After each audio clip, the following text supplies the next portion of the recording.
Olá, estamos começando mais um programa Uma Luz no Fim do Túnel e hoje nós vamos continuar com o tema dessa sequência que nós estamos gravando no início do programa é examinando o livro de Gênesis.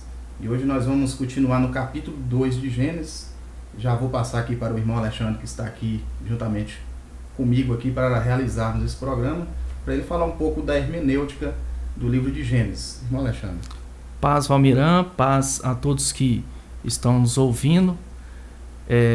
Eu agradeço mais uma vez a oportunidade e com certeza vamos continuar fazendo aquele trabalho, né, aquela hermenêutica básica do livro de Gênesis que nós começamos no capítulo 1, fizemos 2 vídeos e agora nós vamos continuar a sequência no capítulo 2. Antes da gente começar, eu gostaria de dar duas sugestões de leitura. Acho que aqui está meio apagado, mas aqui é o Sefer Torá, é a Torá dos Hebreus. É um apoio importante, né, da editora Sefer, né, a Torá, né, Centro Educativo Sefaradita em Jerusalém. Então é um material com um bom respaldo. E eu gostaria também de mostrar mais um material muito bom, ajuda muito. É Hebraico Bíblico, uma gramática introdutória. Você que quer aprender o hebraico, principalmente o bíblico, é muito importante essa literatura. Agora nós podemos continuar a fazer o exame hermenêutico que nós nos propomos a fazer. Gostaria que você parasse o seu vídeo, lesse o capítulo 2, ou lesse o capítulo 1 e 2, se você está começando a fazer esse exame agora, junto com a gente aqui. Leia o capítulo 1, capítulo 2, dá uma paradinha no vídeo e pode continuar. Para o pessoal também que não acompanhou os primeiros vídeos, né, que possa estar lá acompanhando a parte 1, que é muito importante, do capítulo 1 de Gênesis, para que você possa ficar por dentro do que nós estamos tratando desde o início.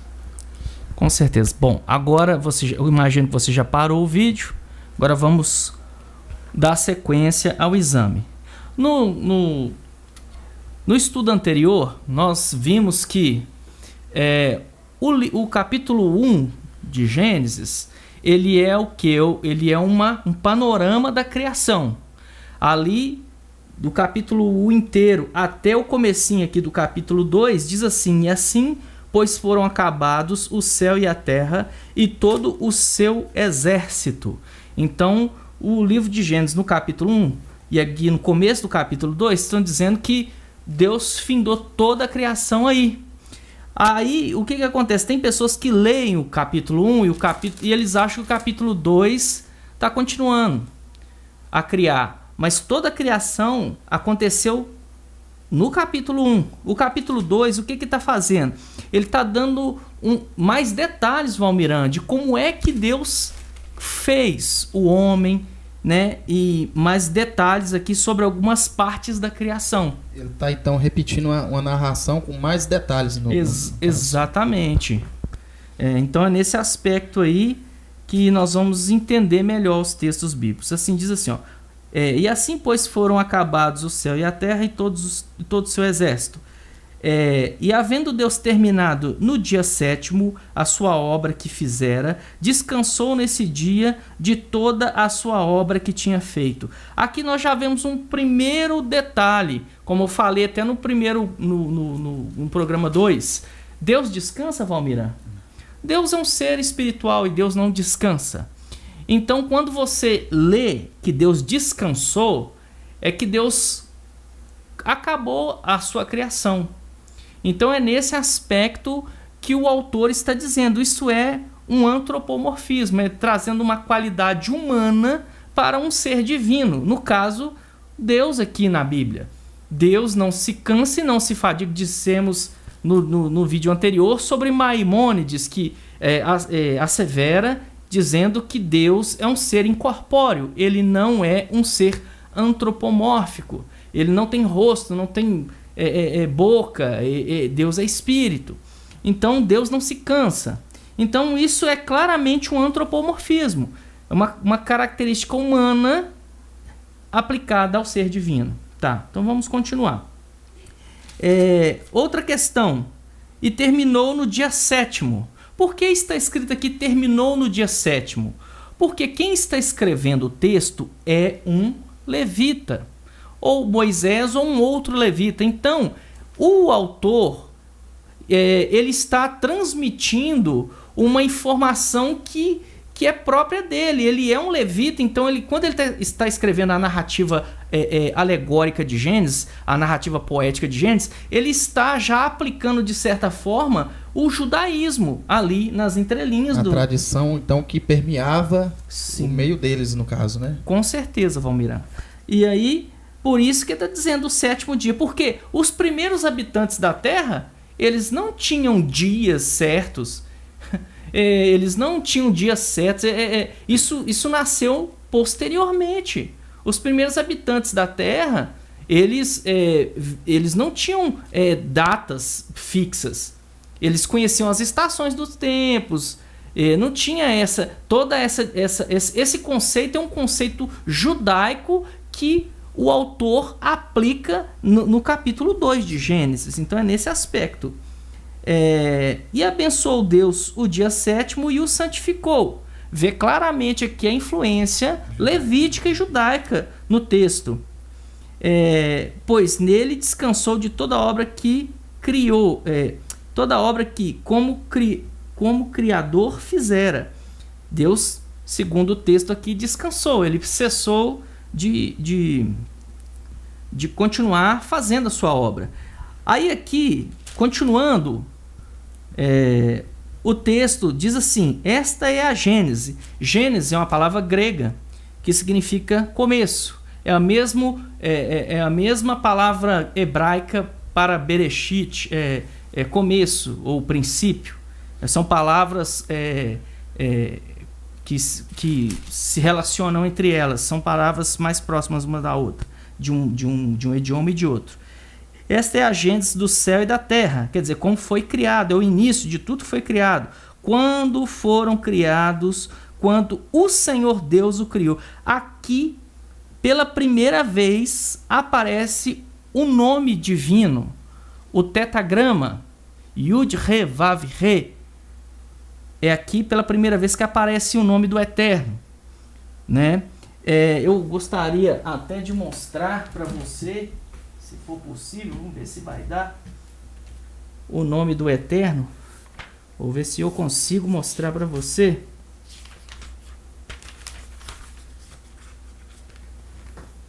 Aqui, Valmir, está aqui, ó, Yud, Re, Vav, Re. Eu vou ver se eu consigo mostrar na câmera. Sim. Para os irmãos. Olha para você ver. Olha para vocês verem aqui, ó. Aqui em cima, aqui, ó. Yud, Re, Vav, Re. Esse é o nome. Você vai ver aqui os sinais massoréticos. Aqui, quem conhece de hebraico vai conseguir ler tranquilamente. Tá ok?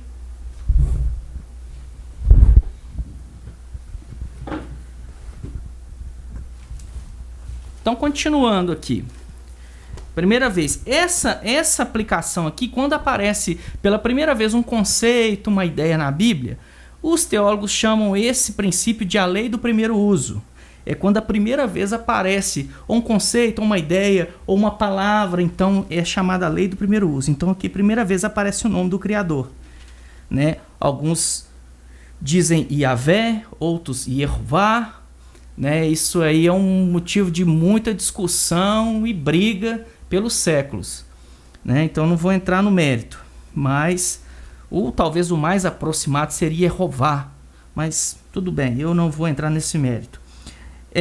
Não havia ainda nenhuma planta no campo, nenhuma planta do campo na terra, pois ainda nenhuma erva do campo havia brotado. Mas no capítulo 1 não está dizendo que Deus fez a relva, não brotou, Deus não deu a erva como alimento. Então por que o texto aqui está dizendo, no capítulo 2, que ainda não havia brotado, ainda não havia nenhuma planta no campo? Então você está vendo a narrativa poética, como é que é? Então você não pode encarar um texto de Gênesis assim, principalmente os primeiros capítulos, como uma narrativa histórica. E nem da verdadeira gênese do livro de Gênesis, né, ou do livro de Bereshit. Na verdade, é uma narrativa poética. Então aqui, quando o texto, o capítulo 2, está falando de que Deus que ainda não havia nenhuma planta no campo, pois ainda nenhuma erva no campo havia brotado, porque o Senhor Deus não fizera chover sobre a terra, e também não havia homem para lavrar o solo. Então é nesse aspecto que o texto está querendo transmitir para nós é que Deus não fez nada que não fosse para que o homem usufruísse. É nesse aspecto. É um negócio, é um conceito muito metafórico mesmo. Uma neblina, olha para você ver, quer dizer que nunca choveu na terra? Uma neblina subia da terra e regava toda a superfície do solo? Que essa é a questão. Às vezes as pessoas querem encarar o livro de Gênesis totalmente com uma visão literal. Sim. E esquece de considerar todo o contexto moral, o que Deus quer transmitir para nós que somos leitores. Você falou uma coisa muito importante. O que Deus mais requer de nós, quando nós vamos examinar os primeiros capítulos da Bíblia, é entender o caráter intrínseco no texto em si. A questão maior é mostrar um caráter de um Deus bondoso, criador, que zela pela sua criação. É nesse aspecto. Nós vamos adentrando os textos sagrados e vamos vendo um punhado de coisas que Deus quer e requer do ser humano. Então, voltando à questão da neblina aqui. Então quer dizer então que não chovia antes? Não é isso. Isso é uma alegoria. Isso é uma metáfora. Quem quiser acreditar que não chovia, você tem todo o direito de acreditar. Como eu disse nos vídeos anteriores, Almiran, isso aí é você que tem que decidir. Porque os semitas do tempo de Moisés, os hebreus, os semitas que acreditavam nessa narrativa poética antes do Gênesis ser escrito, eles acreditavam assim, literal. Ainda tem muita gente hoje que acredita literalmente. Você quem sabe. Mas nós, como eu disse anteriormente, nós estamos fazendo uma análise inteligente dos textos. Por quê? Porque os ateus batem com muita força nos capítulos, principalmente nos primeiros capítulos de Gênesis, criticando, Deus não era luz? Como é que ele criou a luz? Antes ele não tinha luz, ele era sem luz? Então é nessas questões aí. Então formou o Senhor aqui é o tetragrama, tá? Yud, Re, Vav, Re, né? Então formou Adonai, ou Yehová, Deus, ao homem no pó da terra. Ele soprou nas narinas o fôlego de vida. Os judeus chamam isso de Neshama, né? Deus soprou a sua Neshama. Alguns judeus também chamam isso de centelha divina. Então Deus colocou no homem a sua centelha divina. Um pouco do que tem nele, Deus colocou na humanidade. Então é nesse aspecto aqui que Deus soprou, entre aspas, porque Deus não tem boca para soprar, né? Então Deus colocou no ser humano a sua centelha divina. Eu gosto desta palavra. E o homem passou a ser o quê? Alma vivente. O homem passou a existir. É nesse aspecto. Ele começou a andar, começou a se movimentar. Agora, do jeitinho que está aqui, Deus foi lá, enfiou a mão, porque Deus não tem mão, então você já começa a imaginar. Deus foi lá, enfiou a mão lá no pó da terra, arrancou terra, molhou e soprou e fez um bonequinho, aí assoprou, fez, né, o órgão genital masculino e colocou lá, como a gente já até viu gente falando isso. Então, você já vê o caráter alegórico. Eu sei que tem gente que vai me odiar eu falando isso, mas eu tenho que falar a verdade, é o que o mundo acadêmico pensa. Como se ele precisasse colocar água no barro e amassar o barro para fazer o homem. Você vê que isso é totalmente uma figura de linguagem. Sem dúvida, é uma figura de linguagem. Então, Deus criou os primeiros seres humanos. É isso que o livro de Gênesis está tentando narrar. Só que algo aconteceu. E, claro que com a permissão de Deus, porque nada acontece se Deus não permitir. Tudo que acontece na sua vida e acontece aconteceu com os personagens bíblicos foi amando de Deus, com a vontade de Deus, com a permissão de Deus, sempre, porque Deus, ele é eterno, ele é onisciente, onipresente, onipotente, e é eterno, ele sabe de todas as coisas. Plantou o Senhor Deus um jardim no Éden, na direção do Oriente, e pôs nele o homem que havia formado. Do solo fez o Senhor Deus brotar toda sorte de árvores agradáveis à vista e boa para alimento, e também a árvore da vida no meio do jardim e a árvore do conhecimento do bem e do mal. Já é de longa data que inclusive os judeus já não consideram essas duas árvores como literais.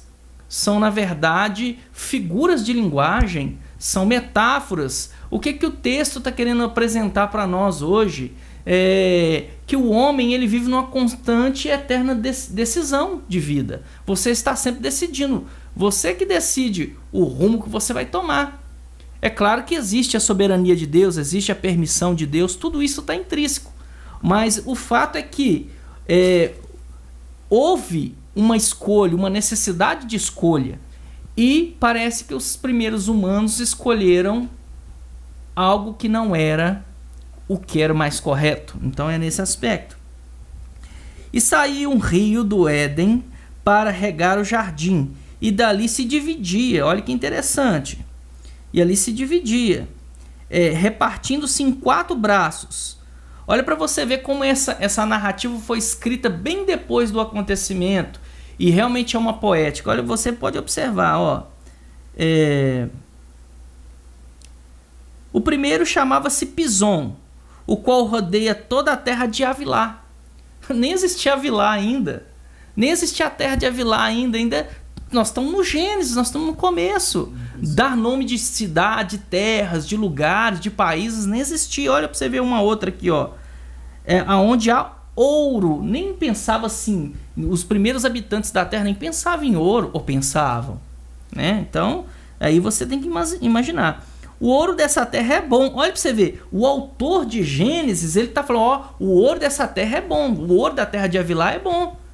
Você vê que talvez Moisés, né, tá ali, poxa, o ouro da terra de Avilá é bom. E ele coloca aqui. Então quer dizer que quando ele coloca o nome desses lugares, esses nomes já passou a ser existente na época que ele está escrevendo, naquele momento atual que ele está escrevendo. No momento que ele está, até um pouquinho antes, né, que ele está escrevendo isso, essas terras já existiam, mas não no começo, no Gênesis. No Gênesis não tinha nada. Então os homens começaram a nominar as coisas depois. Eles não sabem o que é ouro, o que é bidélio, o que é Avilá, o que é Cush. Nós vamos ver aqui, ó. O segundo rio chama-se Gion, ou Gion. É o que circunda a terra de Cush, a Etiópia. Aí eu te pergunto, já existia Etiópia? Já existia Cush? Não. Quer dizer, quando o autor está escrevendo, ele sabe de onde vem esse rio. Então, é nesse aspecto. O nome do terceiro é o Tigre. É o que corre pelo oriente da Assíria. Ó, nem existia a Assíria. E o quarto é o Eufrates. Sabemos muito bem que o rio Eufrates é o rio, né? O rio Eufrates tá aqui. Eu vou até dar uma olhada aqui. Ó, o Tigre e o Eufrates são os 2 grandes rios da Mesopotâmia. Pison e Gion não puderam ser identificados com certeza, mas para o autor que estava escrevendo aqui, era conhecido, era notório para ele quem eram esses rios. Então é nesse aspecto. Tá vendo, querido? O caráter alegórico e poético do texto, você tem que examinar com esse crivo, partindo desse viés. Então, é dessa forma. Tomou, pois, o Senhor Deus o homem e o colocou no jardim do Éden para cultivar e guardar. Até essa questão de colocar o homem, tirar o homem, como é que é? Deus pegava o homem igual um bonequinho, punha de um lado e punha do outro. Pois é, irmão, tem que pensar, né? A cabeça não é feita só para usar boné e nem só para pentear, a gente tem que pensar. Poxa, o próprio texto mostra que ele é uma narrativa poética. Não é verdade, Valmirã? Isso mesmo. Tá. E tomou, pois, o Senhor o homem, colocou no jardim do Éden para cultivar e guardar. E o Senhor Deus lhe deu essa ordem: de toda a árvore do jardim comerás livremente, mas a árvore do conhecimento do bem e do mal não comereis, porque no dia em que dela comer, certamente morrerá. Sem ler o resto aqui, nós vamos ler a queda do homem, tá? Mas sem ler, você já sabe que o homem não morreu fisicamente.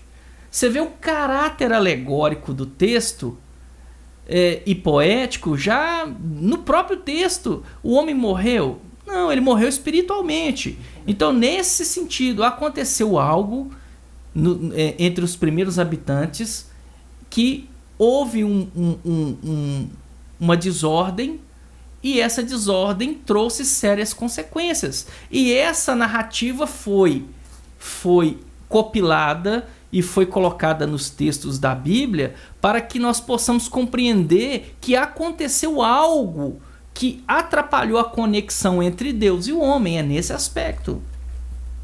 Disse mais o Senhor Deus: não é bom que o homem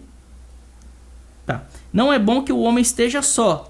Far-lhe-ei uma auxiliadora ou adjuntora que lhe seja idônea. Peraí, mas no capítulo 1 já não está falando que e formou Deus o homem, macho e fêmea os criou? Inclusive alguns chamam até aquela... tentam fazer uma divisão do primeiro capítulo de Gênesis do segundo, falando que aquela primeira mulher é Lilith, que é uma questão que, se você for analisar o texto numa ótica como nós estamos examinando aqui, com uma hermenêutica mais séria, mais correta, o Gênesis capítulo 1 é uma análise geral dos fatos. E o capítulo 2 é uma visão pormenorizada de como Deus criou o homem. É nesse aspecto. E havendo, pois, o Senhor Deus formado da terra... mas Deus formou da terra os animais? Não foi com a palavra? Está escrito aqui, irmão. Havendo, pois, o Senhor Deus formado da terra. Ele está dizendo, o autor aqui diz que primeiro Deus formou com a sua palavra. Aí agora aqui está dizendo que Deus formou da terra. Deus formou da terra todos os animais do campo, todas as aves do céu, e trouxeram ao homem para ver como este lhe chamaria. Aquela questão de que ainda as coisas estavam entrando nos seus devidos eixos. Eles estavam sendo conectados. Exatamente, se conectando. Né? Mesmo com o caráter poético do texto, você pode observar algumas verdades que foi o homem que dominou, que se estabeleceu na terra, que Deus colocou ele para se estabelecer, para dominar os animais domésticos, para ter controle, equilíbrio sobre a terra. Então, que havendo, pois, o Senhor Deus formado da terra todos os animais do campo, todas as aves do céu, trouxeram-lhe o homem para ver como lhe chamaria, e o nome que o homem desse a todos os seres viventes, esse seria o nome dele. Agora me incorreu um negócio aqui, Valmiran. Os primeiros habitantes falavam hebraico? Não. Com certeza não. O hebraico surgiu posteriormente, muito tempo depois, né? Dizem alguns, surgiu do acadiano, né? Teve influência do egípcio, teve influência de outros povos. Então você pode estudar mais sobre isso. Não fica só com as nossas palavras, não. Examine mais. Então tudo que o homem, entre aspas, metaforicamente, chamou, aquilo se deu nome. E deu nome o homem, todos os animais domésticos, como já falamos no vídeo número 1, nem existiam animais domésticos ainda, se nós formos olhar por essa ótica. Isso é um conceito posterior, esse conceito de doméstico, selvático. Aves, né? Então, esse é um conceito bem... Inclusive até aves, né? Esse conceito de ave, o conceito da classificação das espécies surgiu muito tempo depois. Na verdade são seres voadores, né? Então nesse aspecto aí. Deu nome a todos os animais domésticos, todas as aves do céu, todos os animais selváticos para o homem. Todavia não se achava uma auxiliadora que se lhe fosse idônea. Então o Senhor Deus fez cair pesado sono sobre o homem. Eu já vi gente falando, por exemplo, que o homem nunca dormiu. A primeira vez que ele tinha dormido, poxa, aí é complicado, né, Xará? Fica difícil. Bom, então tá bom. Então o Senhor fez cair um pesado sobre o sono sobre o homem, e este adormeceu. Tomou uma das suas costelas e fechou o lugar com a carne. Você está vendo que o caráter do texto é alegórico? Por quê? No primeiro capítulo, no capítulo 1, fala que Deus formou da terra, gerou tanto homem como mulher, tanto macho como fêmea. Aqui está apresentando um caráter mais aplicado ali, uma poética mais detalhada. Isso, obrigado. Uma poética mais detalhada do texto. Está dizendo que, né, poeticamente, a mulher foi tirada da costela do homem. Por quê? O que simboliza isso? Símbolo de proximidade, símbolo que toda a gênese humana, os seres humanos, eles têm ancestrais comuns, né? Então é nesse aspecto. Tanto o homem quanto a mulher vieram do mesmo lugar. Então é nesse aspecto que o texto está dizendo.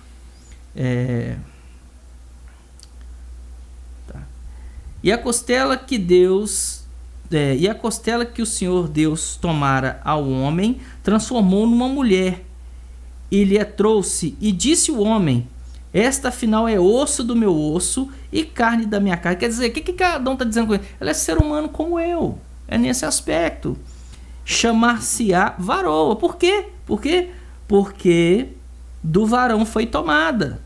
Então, essa questão, inclusive, até os textos bíblicos mais na frente vão lidar com essa questão.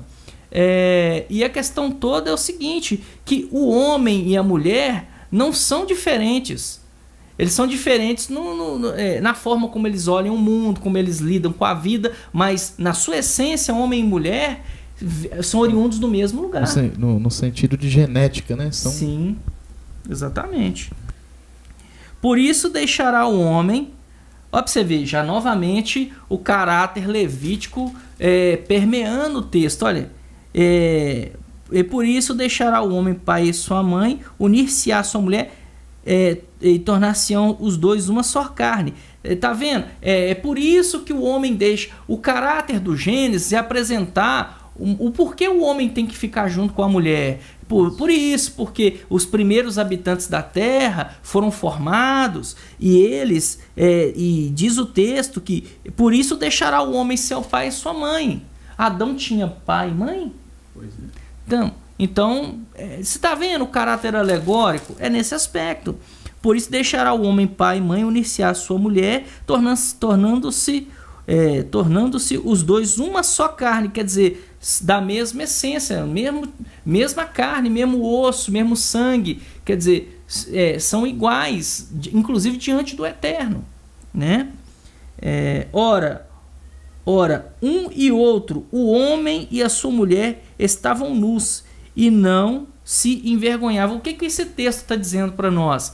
Que os primeiros habitantes da terra, eles tinham um conceito mais puro do mundo. Eles não tinham um conhecimento que temos hoje. Então eles eram, entre aspas, como crianças. Então até mesmo os semitas depois mesmo da queda do homem, nós temos que frisar o seguinte, as pessoas eram muito simplórias, tinham pouco conhecimento.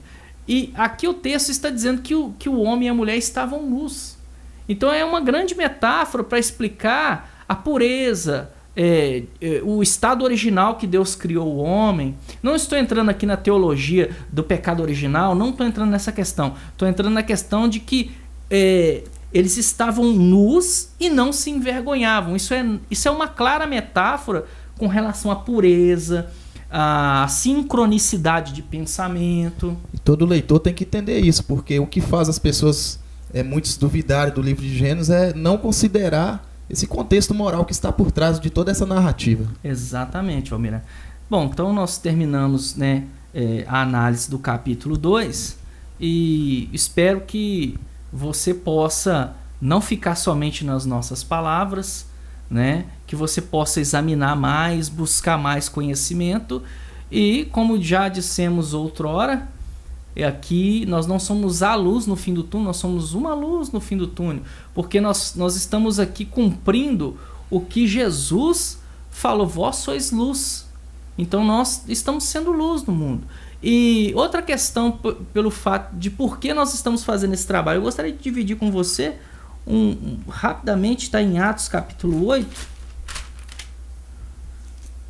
Em Atos capítulo 8, quando Felipe encontra com o eunuco, né? Eu vou ler para você aqui, ó. Um anjo, capítulo 8, Atos dos Apóstolos 8, 26. Vou começar aqui, ó. O anjo do Senhor falou a Felipe dizendo: dispõe-te, vai para o lado do sul do caminho que desce para Jerusalém a Gaza. Este se acha deserto. Ele se levantou e foi. E eis que um etíope, eunuco, alto oficial de Candace, rainha dos etíopes, o qual era superintendente de todos os seus tesouros, que vinha adorar em Jerusalém. Ele era um prosélito judeu. Estava de volta e, assentado em seu carro, vinha lendo o profeta Isaías. Então disse o Espírito a Felipe: aproxima-se deste carro e acompanha-o. E correndo Felipe, ouvindo-o, lendo o profeta Isaías, e perguntou: compreendes o que vens lendo? Ele respondeu: como posso entender se alguém não me explica? E convidou Felipe a subir, e assentando-se junto a ele. Ora, a passagem da escritura que estava lendo era de Isaías. Depois você vai ler o resto. Então a questão toda é: como é que eu posso compreender se não tem quem me explica? Então é necessário ter quem explique. Então é por isso que nós estamos fazendo esse trabalho. Trabalho simples. Se você pode observar que eu, mas o Almirante, somos homens simples, né? E nós estamos fazendo o melhor que nós podemos fazer, tá? Que Deus abençoe. Isso aí. Para você que nos assistiu até agora, a paz seja com você e até o próximo programa. Shalom.